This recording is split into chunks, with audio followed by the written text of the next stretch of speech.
Today, I have the honor of sitting down with my former high school softball coach, Tom O'Donnell. Coach O'Donnell spent many years at Fremont High School in South Central Los Angeles, where he helped shape not just athletes, but young women who went on to build meaningful lives and careers.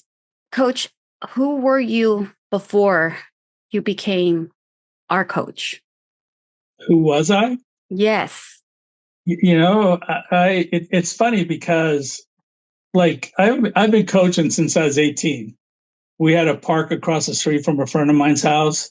They used to have like softball, girls softball, and it was right next door to the little league that I played at. So I'd been by this park forever. And then it kind of fell apart. But they had like a little rec center that they still had stuff going on.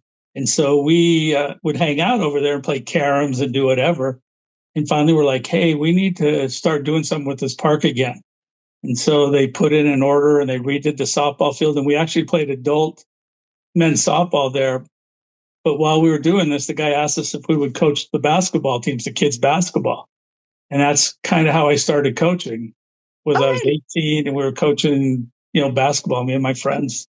Yeah, that's basketball. So what led you into teaching and coaching at Fremont High School and in the girls teams? I'll tell you a quick story. I was cleaning out my closet and I'd gotten divorced and I was cleaning out my closet and I found this thing from 8th grade graduation. And in it, everybody had written what they had wanted to do. And I was already a teacher when I found this thing. But when I was in the 8th grade, I said that I wanted to be a PE teacher. And I didn't realize, and I just went about that route of my ex-wife became a teacher because she spoke Spanish.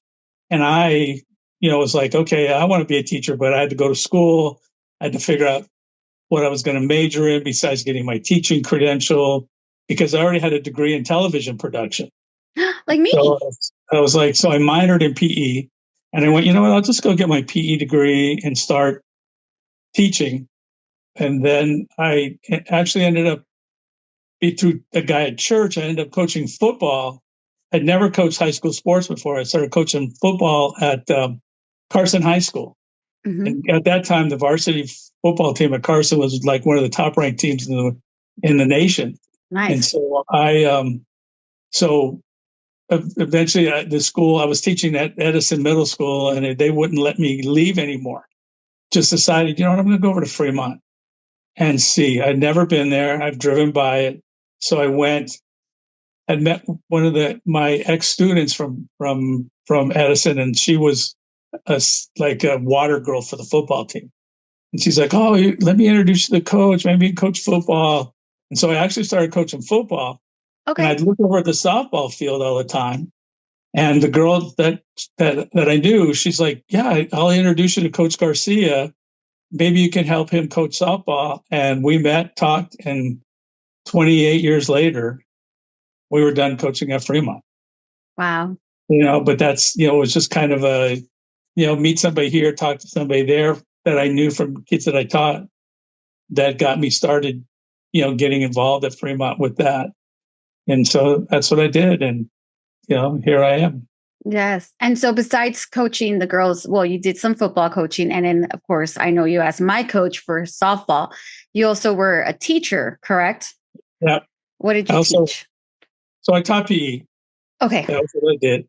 But I also, during off-track time, because Fremont was a year-round school, mm-hmm. I taught social studies. I taught math. I taught wherever they needed a teacher while, I was off track, I'd go teach it or work in the dean's office or do whatever. Wow. But mainly it was just being in PE and meeting. And that's what got me to introduce other kids to sports. Mm-hmm. Because, when I started coaching football, I would go to these kids and go, look, you need to play football, get out here. And they'd never played football before. And it's like, you know what? We're going to learn. You're going to learn. You're going to love it. And the same thing with softball, right. Getting girls out there, and it was funny because I saw a video of Garcia coaching before I helped him take over. And these girls were complaining. They were going to beat up the pitcher if they hit her. all these things. So we had to like create an atmosphere, this thought process of wanting to be an athlete and to play a Yes. sport. So we were taking girls who really never had much experience, unless they had Yeah. an older brother or something like that, who they Right. played catch with or did whatever with. So it was fun, and I was learning at the time because my intellect for sports was very high, and I wasn't used to taking a varsity team and not realizing that they didn't comprehend the game. So I was teaching them physics when they should have been learning simple science. I had these kids doing trigonometry instead of doing, basic math. And I learned that we were getting our butts kicked because I forgot to teach them how to throw and hit. The basics. Yeah. And it was like, okay, that was a learning point for me that we actually then transformed everything that we did. Just like a little side story of me, like I came to Fremont from Glendale. So when I transferred over to Fremont, I just remember I got on the varsity team for all the teams that I tried out for, but I never played volleyball, and they were like, you should play volleyball varsity. I didn't play basketball, and they're like, you should try out. I tried out varsity. And of course, I was waiting for softball because that was my game. Yeah. And I immediately was on varsity. But I do remember that same experience that you had. I mean, there's some players where I was like, you have so much potential, but like you're allowing your attitude to take over versus your athleticism and, this, that, or the other. But yeah, it was such a, going from suburban high school and softball team to an inner city softball team was like so crazy for me, but because I felt like I didn't fit in, and you made it easy for me to fit in. So thank you. My pleasure. Thank you for sharing how you got to Fremont. Let's talk about what was Fremont like in the 90s from your perspective. Next to our softball field used to be an empty field, and the bell would ring, and we could be in the middle of a game, and the students would walk right through the middle of our game to go home because they would go through the hole in the fence. And it was such a weird thing for me to comprehend that people didn't have respect and they didn't have understanding. Basketball and football were always, and track were always the big thing at Fremont. And Yep. And it took a lot of effort, because I say we had girls that had desire, but there was nobody else that respected it. And so I was actually at Edison going over to Fremont when I first started doing it. So I hadn't started teaching there yet. And then after my first season, changed to the school, and I started coaching and teaching there. And so it gave me the opportunity to meet kids, get them involved, do what they needed to do, and to create a different atmosphere where kids wanted to come watch their friends play. And the girls weren't afraid to ask their friends to come. And it became kind of a cool thing to be involved in softball. And we had to fix the fields. We didn't have a JV program. All we had was varsity, and we were doing this stuff. And so I was working on developing that. We were all growing together to develop something that never existed as far as pride, desire, and understanding that you represent 4,000 other kids. Yeah, definitely. And that's what we tried to instill with these guys, was that this is not just our little group on the field, but I want you guys to know that every kid should feel like they should care about softball. Yeah. Yeah. And that actually goes into my next question, which is like, when did you realize that you were actually mentoring girls beyond just softball?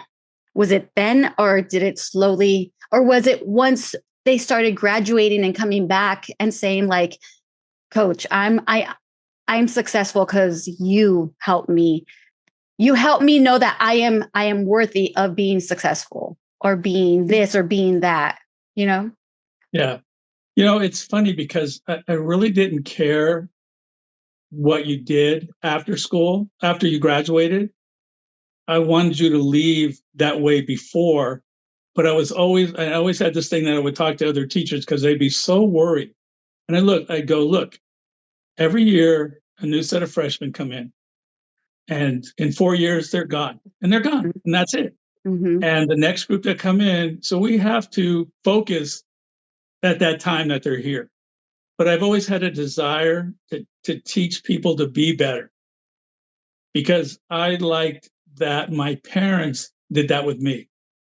Like they always held me accountable, but they were always there to help me learn from my mistakes. Yeah. So that was instilled in me from my parents, and that was what I wanted. I wanted from the time you came on the softball field, these are the things we expected. Because I would even tell my PE classes, I want to sit out there one day and see you drive by in a Mercedes and Oh. wave because Mm-hmm. you made it, because you Yeah. cried, because you put energy in. It's like this. I can't tell you one season from the other. Coach Salas could do it. He could sit down and we tried to put together a plaque of who the MVP was for every season. Every Yeah. season for me is new. Like I don't care what happened in the past for the most part. I care about you guys, but I didn't, so it's like players come and go. It's Mm-hmm. always that who's coming in next, who do we have to worry about? How Mm-hmm. can the seniors make the freshmen better? How can Mm-hmm. we instill things that you can learn from that when you face the biggest challenge in your life that you've already faced it before? And this Mm-hmm. doesn't seem like a big deal anymore. Yeah. And that was kind of my philosophy was to give you experiences that you would never have seen in your life. But see, somebody like you comes along and you've had experiences that nobody else has had. But I saw and I knew what you're going through. So you become a different person that I have to take care of, a Yeah. different person that I have to instill things to give you that respect for yourself still Right. when things suck. We were the longest tenured coaches in the inner city, I think, ever, Mm-hmm. as far as softball goes. We have a long legacy of things, but we also have seen a lot, you know, kids that have trouble at home, things where, it's just alcoholism, whatever it is, just being poor, being Yeah. whatever, and never wanting you to feel like that should be something to hold you back. Yeah. You know, Yeah. it's not going to be my fault that you didn't succeed. Right. I try to stay in contact as best I can, but knowing that I can't just focus on like just you or whoever. Right. Right. It's like because I never want the next group to not feel like we're not giving them all the energy as well. Right. Well, You I know, mean, when you were saying how like you helped us all differently in different ways, and like, we all have our stories, but I would definitely say that for a lot of us who maybe had broken homes or didn't have fathers, myself, or just softball was our happy time. Like having to go home was like the worst. Like I remember I stayed at school the longest I could. Maybe that's why I played so many sports myself too, because I didn't want to go home. yeah. And I do remember one time walking home, after practice or something like that. I forgot. But a sexual kind of harassment situation happened to me at, 16, 17. And I brought it to your attention. And I don't know exactly what the conversation was, but I think you might have asked all of us, like, hey, have you guys experienced this on your way home? And like a lot of us were like, yeah.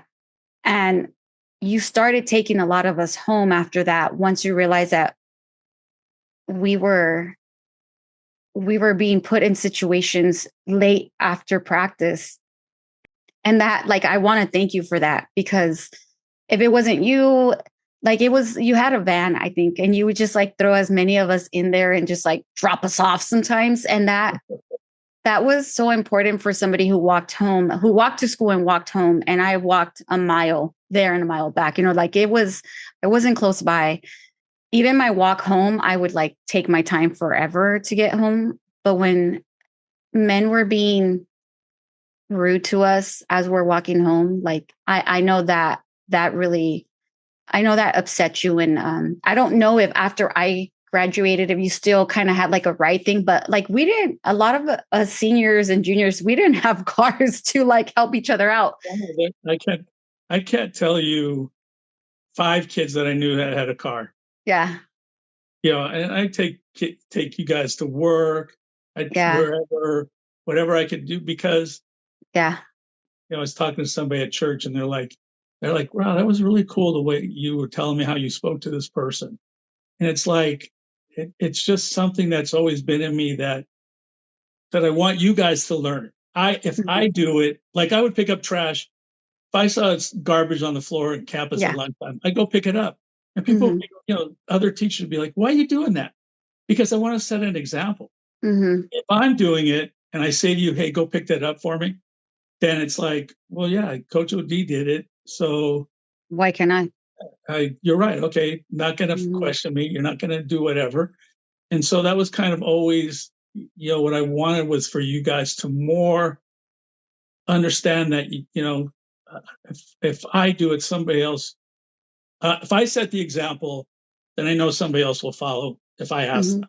And that's what I wanted you guys to do. Yeah. And be. So if it meant driving you home, it would be like, I hope that that's something that I instilled in you to do later on in your life. Definitely.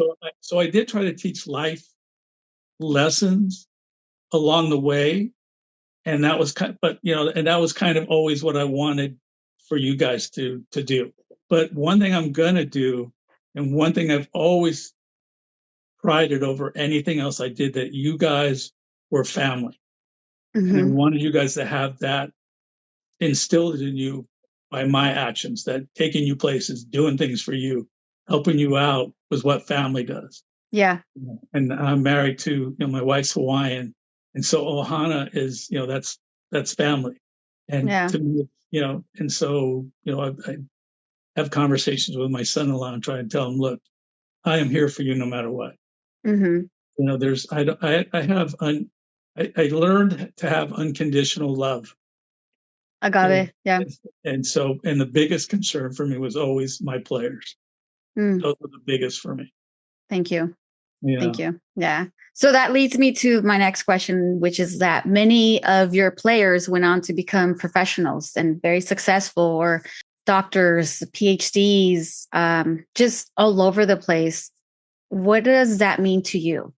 What it does for me is more that it shows other people who would kick our asses at games. You guys can be successful too. No matter what. That's it. And, and it's like, you know what, you may have beat us on the field, but we're going to beat you in life. And that's kind of what I always wanted, was that. And so when I see those things, it's like, I'm very proud. I can't tell you how I go through, like I have a collection of stuff. I have pictures from teams.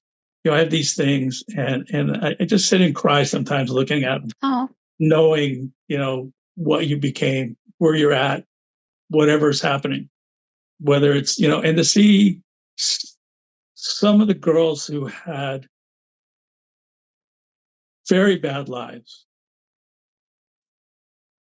become successful through it all. Like it never stopped them from wanting to, at some point in their life, pursue never being a victim.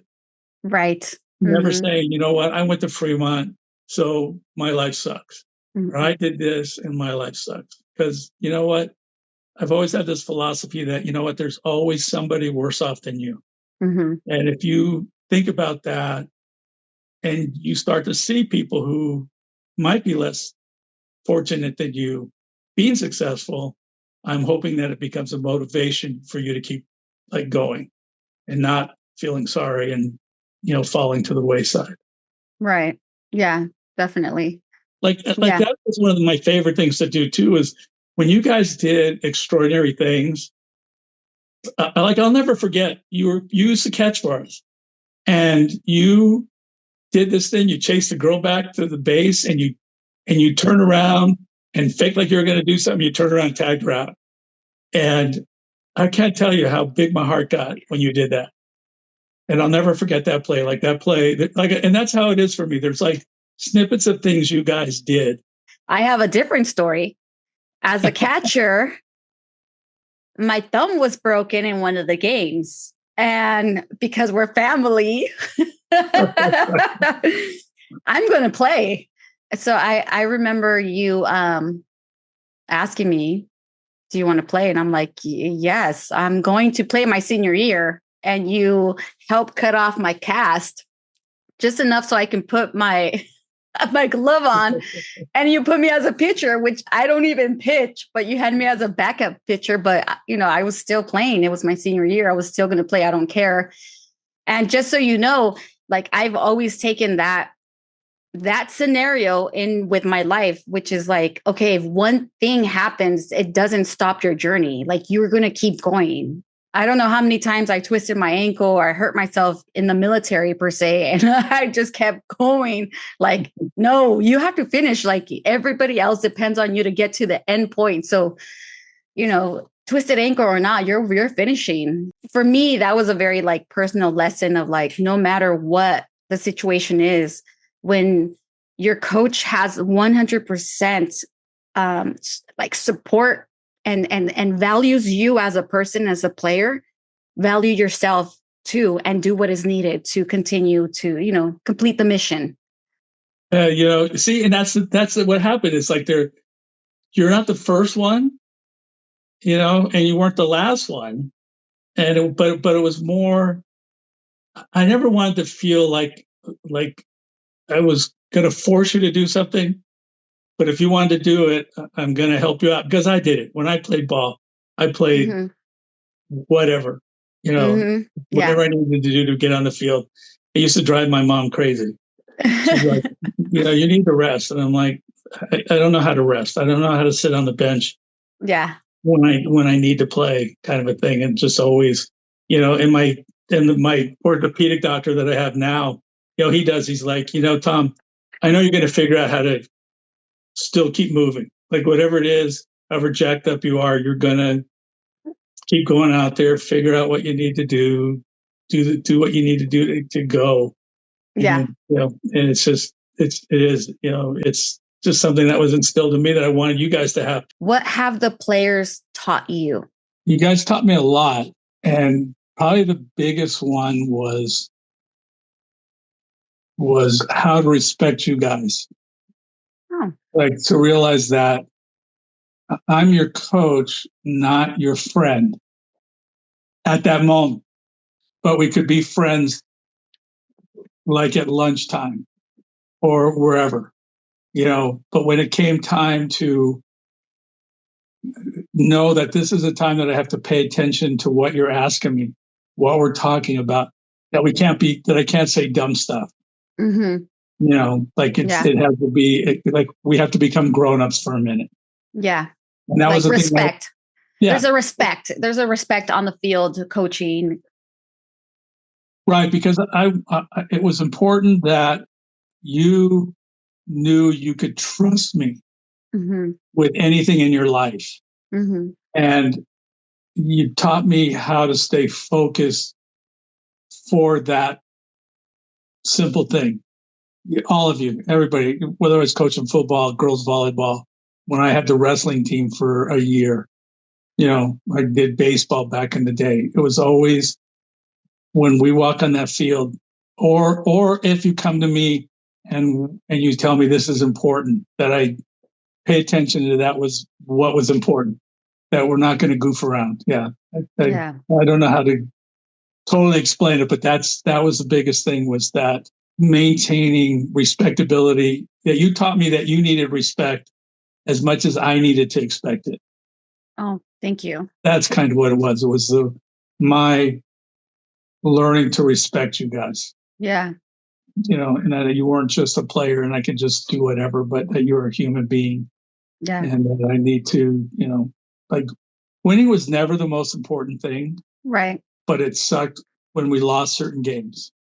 Certain games. Yeah. Certain. Yeah, certain games. Yeah. And this is what I told people all the time that I would meet. Fremont is a school that everybody hates. And I loved it because, and I would tell people, they could play any other school, and if they lost, it didn't matter. But if you lost to Fremont, Ooh. that stayed with you. And it didn't matter if you beat us by 100, you didn't beat us by enough. And I would tell them, so glory in those things when there are places that schools that want to beat you so bad that, that they can never get the taste out of their mouth, either way, whether they beat us or they lost to us, Yeah. It was just that thing. So let's just go off track because I want you to know that I love the Offspring, and no doubt is like one of my favorite bands forever because you took me to my first concert. We're like in the 90s in South Central LA. People are listening to like Eazy, and there's like all this rap and hip hop going on.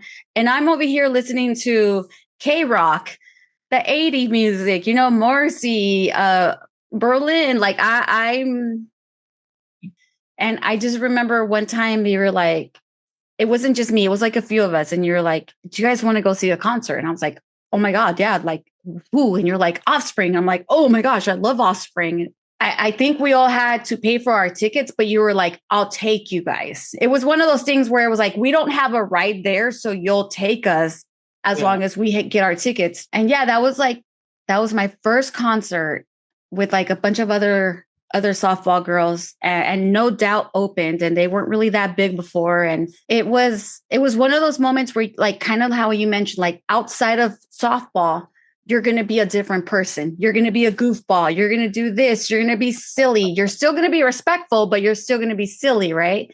And I really got to see that side of you when we were at the Hollywood Palladium with Offspring in the mosh pit, blah, blah, blah. Do you know this thing? But like nobody else would have taken me. Nobody else would have seen that I'm different. I'm not, I was raised, I went to school in South Central. Yeah, I like rap. I like hip hop and all this, but I was also alternative. I was different. I enjoyed different music, and I can trust this man to take care of me, and he gets me. And that's so important to somebody who doesn't have a father figure as they're in high school growing up. Right. So that was like a big moment for me. I remember that.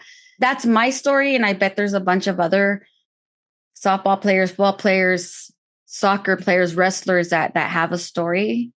So just know you've made an impact, and I know you don't want to hear that, but know that. Well, it's not that I don't want to hear it. It's just that I don't. Oops, I'm sorry. I got out of frame there. No, you're good. It's just that I just do. Like I just do. I have two more for you. If you could speak to every girl you coached, what would you say today to them? The biggest thing is that I'm proud of every girl that came out on the field. And that's the biggest thing, is that I would tell every girl that I'm proud of you for being part of the program. I'll apologize that you weren't, like we didn't interact enough that I could remember you all the time, but I'm still proud of you. And I'm proud that you wore the jersey of Fremont High School, because that to me is you took the first step. You came out on the field, scared, whatever, and you hung in and finished. So many of us were put in a little box of like, you're a female from South Central, you don't deserve this and that. And to just have somebody always say, no matter what, you're going to be varsity, which is like big when you're in high school, right? Like you're going to be varsity no matter what, once you're this level. And so hopefully, as we graduated, we also knew, I'm going to be this, I'm going to be management, I'm going to graduate, I'm going to have this, I'm going to have that. So it made us know that there's goals that we can reach instead of being told, no, you can't, which I know like a lot of us had to deal with, of no, you can't because you're a girl, or no, you can't because you're from the hood, or you can't because Well, it's even worse than that because we spent so much time because parents didn't want you guys playing. Nope. Yep. Because they're like, no, she needs to go home and clean and she needs to go home, but you're not going to let her go play softball and develop skills for life. And I can't tell you how many houses I went to talking to parents and I making remember. deals and doing whatever. So it's like, look, you know what? If you need them home by this time, I'll have them home by that time. I think you used us as interpreters too. I did. We would have parent meetings and I'd have to have somebody next to me. But it was like one of the things was that I wanted the parents to respect you as somebody besides who's just going to become a mom. The box. One day. Yep. So my last question. So my podcast is called The Hidden Curriculum of Life, which for me, I don't know why things happen to me, but when they happen, I hate it. I go through it. I eventually come out of my problems or storms or whatever, disappointments. And then I look back and I'm like, oh my God, it was such a blessing. Thank God I went through that. Right. So what is the hidden curriculum for you of mentorship and coaching high school athletes? Here's the thing. I would say that of all the sports, we probably had the highest graduation rate of any of the sports. Volleyball might have been we might be close. And mainly because a lot of the girls played volleyball and softball. Mm-hmm. Yeah. So the year we made we went to the playoffs, championship at UCLA. The championships. Mm-hmm. Because the first year we made the playoffs, that was exciting because we were the first inner city school to ever make the playoffs. And that was cool. And then, and we got beat, and it was a close game and it was great and it was fun, but it was like something to live up to. But then when we lost in the championship game, a lot of the girls were all graduating. And so we were starting with nothing. And so there were a lot of seasons where we started with nothing. And, and I always built for the future. Yep. That was always the important thing, build for the future. And some years it was like, we're going to get our butts kicked, but we're going to same philosophy we have, whether we're good or bad, we're going to suck it up and we're going to do whatever. Yeah. But I think more was when I saw you guys hurting, that's when I hurt. When I saw you hurting for whatever reason, when I was diagnosed with cancer. When was this? So in 2008, I was diagnosed. I had a lymphoma. And the only people I told about it was and I had just started dating my wife too. And my wife is she's a widow. And so when I found out what was going on, I was like, we'll talk about it. And if she needs to leave, we move on. I get it. I'm not going to, I don't want her to go through because I didn't know what was happening myself. Right, again. Yeah, again. And so I told just a couple in case something happened because it was right at the end of volleyball season. And, and then softball was getting ready to start and all this stuff. And I knew there was going to be things I was going to have to take care of. So I told a couple of people, I told my brother, but I really didn't tell anybody else because I didn't know what was happening. And I didn't want people to worry because I had already done it. Like so I got a phone call actually on my birthday. I didn't get the call, but but the doctor had left a message. And so he goes, call me back. So I'm like, whoever gets bad news on their birthday.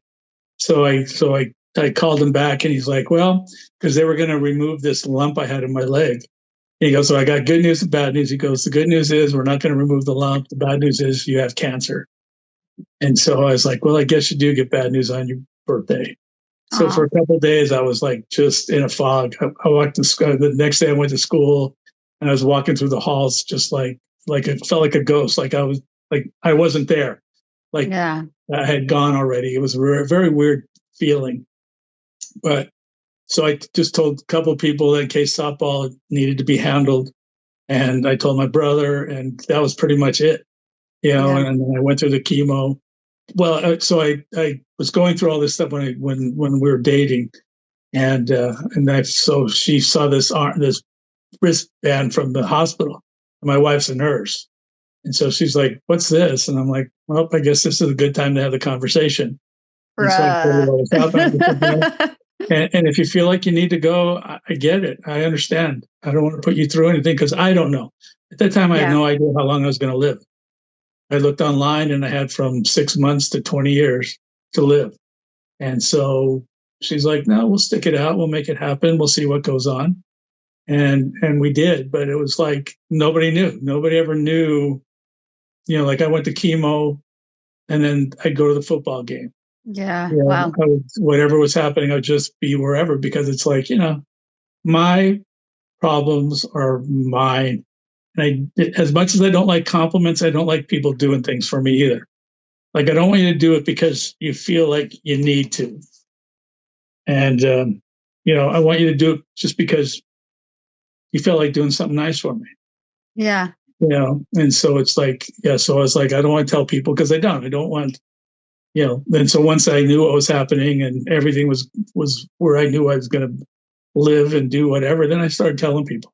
And then everybody got mad at me because they're like, well, thanks for not letting us get the blessings for helping somebody. Would have been nice to do something for you. And I was like, oh, that sucks. So I'm getting crap either way.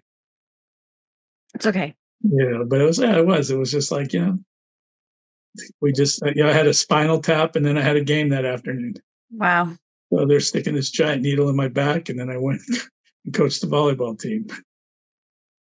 So would you say that coaching has been, I wouldn't say a lifesaver, but like coaching gets you through the worst because you have to be there for others.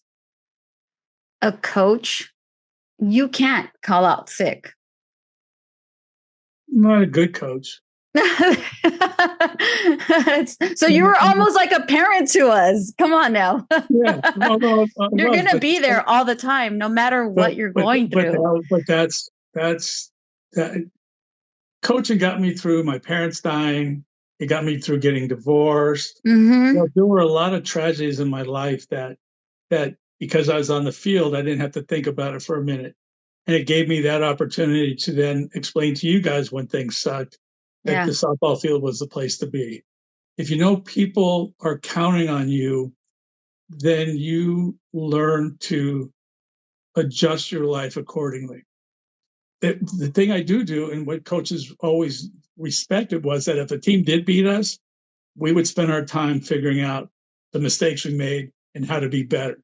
And so coaches always knew that if they played us a second time, it wasn't going to be the same. Yeah, it wasn't going to be easy like it was the first time. Yeah. And the chances are that we'll win that next time because we're going to put the energy in to fix it and do whatever and, and fix those things. But again, it's a moment, what's happening in the moment. Yeah. You can't still, which is like life. Like that's life. Yeah. You like the amount of times I've had to quickly think about how am I going to fix this right now? Because I have to fix it right now. I don't have an opportunity I don't have 5 other people to tell me what to do. I have to fix this right now. Like I would say that was, oh, that's my cat. I would say that was softball for me. Like the ball's coming to your face. Where are you going? I'd rather play and be involved in softball or baseball because you don't know. Right. Because when the pitcher throws the ball, what's going to happen? Right. Nobody knows. And that's the thing that people didn't understand about how you make people better. You have to provide them the things that they don't have to make them better.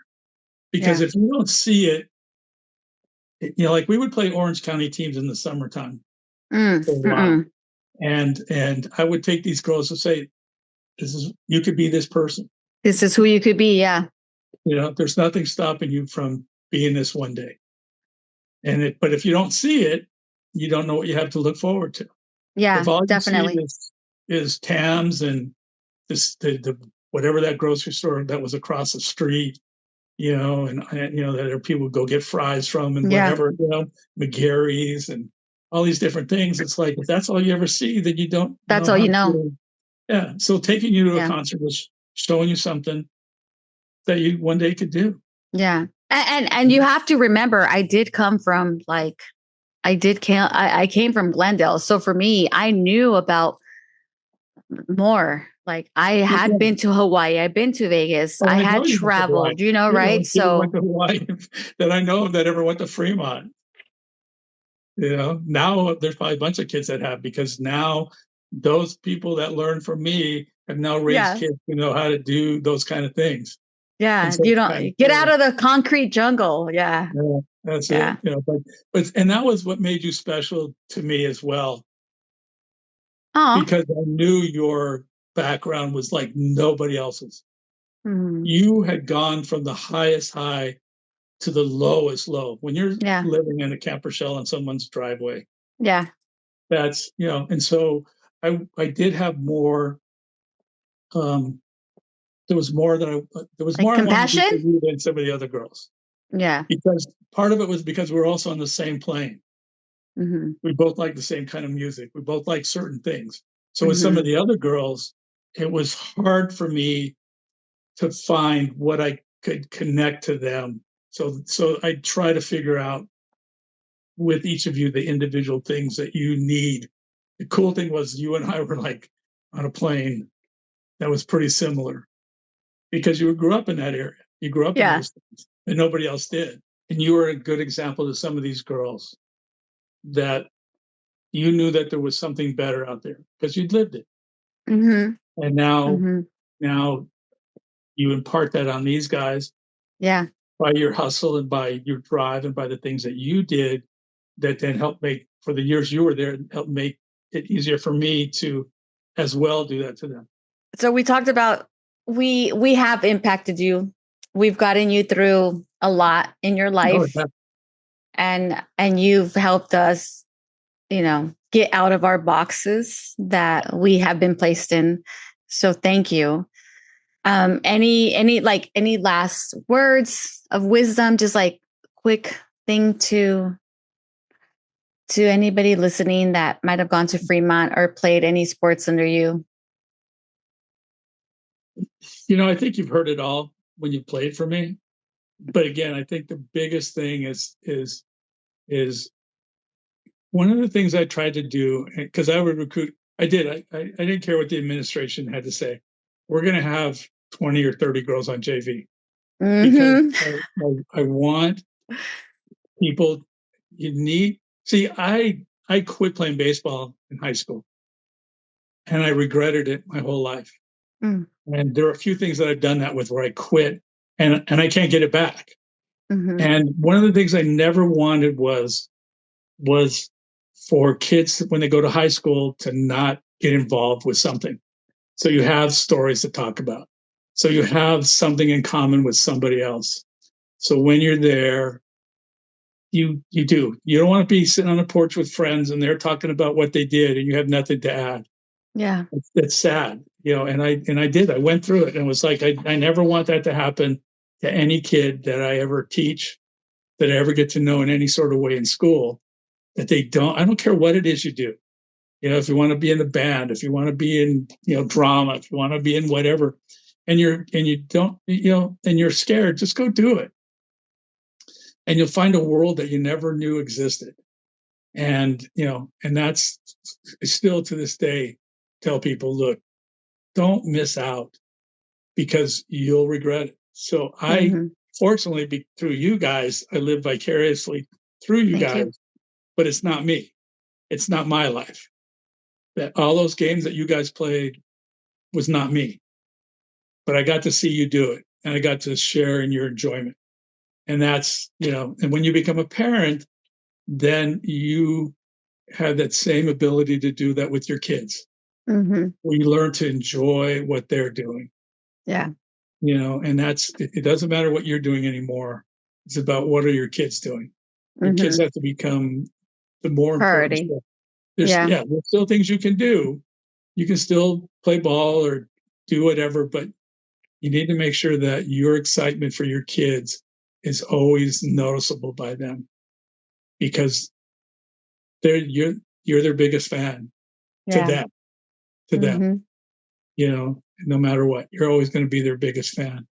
Well, I loved your philosophy. It got me through life. It got me through the military. It got me through a lot. So I really want you to And know I've I enjoyed appreciate watching you. you. I've enjoyed watching from afar. Thank you. Do all these things. It's like, right on. How cool. Yeah. Well, you made sure all of us are better than you somehow in our own ways. You are. So thank you. So, all right. Thank you.